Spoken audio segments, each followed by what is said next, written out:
Love and monsters. Yeah, but the new queen says we need to stand with the Empire and destroy the Druge.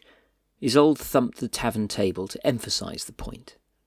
Mathilde did not look convinced. It's very sensible, he said, the emphasis on the last word revealing how he really felt. But they're already beaten. We conquered Ossium, then we conquered the Barons. Now we've conquered Sarengrave. They're done. Where's the glory in defeating a foe who can't fight back? He asked. Isolde screwed up her face. It was not the first time they had had this argument, and it definitely wouldn't be the last. They'd been chewing this over for the best part of a week now, but it was impossible. There was just no way they were going to agree. Yeah, that'll definitely be a glorious tale. In 385 YE, Dawn totally defeated the Druge, but got bored before it was over and went off to do other things, leaving the Druge all the time in the world to rebuild. Yeah, it sounds so epic when you say it like that. Now it was Mathilde's turn to look aggrieved. Ha ha. It's not about being bored of the Druge, it's about glory. The Earl of Fools is calling for us to take the war to the Valorn. New horizons and all that. That's an enemy worth drawing our swords for. Defeating the Valorn, now that's glorious. Isolde was still not convinced. Fighting bushes and trees, how's that glorious? The Valorn is a shit enemy, it just sits in the woods and doesn't do anything. Where's the glory in beating up a group of plants? You should come down the Greenwood and see those plants in action. Anyway, they're going to do magic on it. Get all the Valorn armies to take the field together or something. Then we'll have a proper war on our hands. You wait and see, I promise you it'll be glorious. That's what we should be preparing for. It's not like we can do both. Wait, what? Demanded a shocked Isolde. A proper war? He responded quizzically, unsure of what he'd said that had caused the confusion. No, what you just said. She raised her hands to gesture the quote. It's not like we can do both. That's what you said. Right, well, it's not, is it? We can't find both. Everyone says so. Isolde was grinning now. I've never met everyone, but whoever they are, I bet a gold crown they're not Dornish. Think about it. What would be more glorious than defeating the Druge, and more glorious than defeating the Valorn? She paused, but it was clearly rhetorical. Defeating them both at the same time, she finished. Mathilde roared with laughter and raised his tankard to his old friend. Maybe there was a way to settle this argument, after all. Overview. The Earl of Fools has convinced the Dornish National Assembly that the fight against the Valorn is the highest calling of Dorne. With the Barons won and the Druge crumbling between the Empire's anvil and the Thul's hammer, it makes sense to focus on the next threat to their prize. The Valorn has not one, but 3 hearts adjacent to the sprawling expanse of the Barons. Defeating it will be a glorious endeavour. The idea of a great war against the Valorn is more than enough to stir the blood of the glorious. Chimera. How to defend the prize that is the Barons against the threat of aggressive topiary? For Dorne, offence has always been the best defence. A grand monument in Murderdale would move and inspire everyone who saw it, rallying them to the cause. To be truly effective, it would need to be vast in scale, something with truly impressive grandeur, and would need a rite of consecration and a precious dose of true liao in addition to the wains and labour. But once complete, it would create an awe-inspiring monument to rival the power and majesty of the 3 Watchers. Who, it is asked, could inspire such fervour into the hearts of the soldiers of Dornish armies? On whom should this grand monument be modelled? Should it be the Chimera, the symbol of battlefield prowess?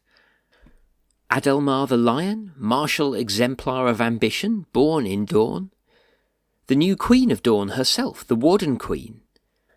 Should the senators involved need some advice on the matter, they might consider consulting the newly formed Cat's Graces. Once complete, the monument would cause a surge in volunteers looking to join Dornish armies to fight the Valorn. Experienced soldiers who have long since retired from the army would return, looking for the glory of one last war against this ancient enemy. Until the Valorn is defeated and every Valorn heart the Empire knows of is destroyed, Dornish armies would require half the usual costs to be enlarged. That is 75 mithril and 225 crowns. Unicorns. The highest calling was not the first sign of Dorne's eagerness to test itself against the folly of Turuniel. The Knight of the Greenwood was commissioned in summer 384 YE to coordinate and support Dornish military units that quest against the Valorn. In recent years, interest in the fight has fallen off, with around a dozen military units committed to the venture each season. But the clarion call from the Synod has transformed the situation, with interest climbing fivefold. The question is how to maintain or improve that. The Constitutional Court offers one route. They have judged that the title ought properly to be appointed by the Valorn Guard. There is absolutely no requirement to follow the court's ruling, but the Dornish Assembly could embrace this decision if they wanted to throw their support behind the Imperial Sodality. Most Dornish folk understand that the war against the Valorn will need every witch and warrior in the Empire to take up arms together. Dorne alone cannot defeat this enemy. Navarre have embraced the Valorn Guard and given it their support. Should Dorne now do likewise? The Dornish Assembly could enact the following mandate. The virtuous build up their fellows.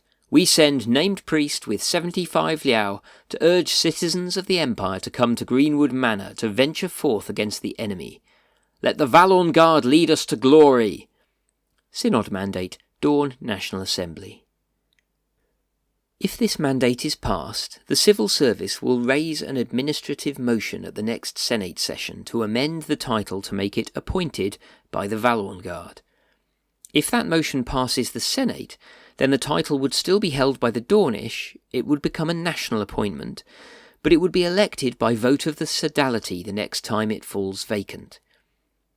If the title is amended and the mandate is enacted, then it will open up Greenwood Manor to citizens of every nation. The venture to quest against the Valorn would become available to all military units. Of course, the Dornish Assembly could take the opposite view.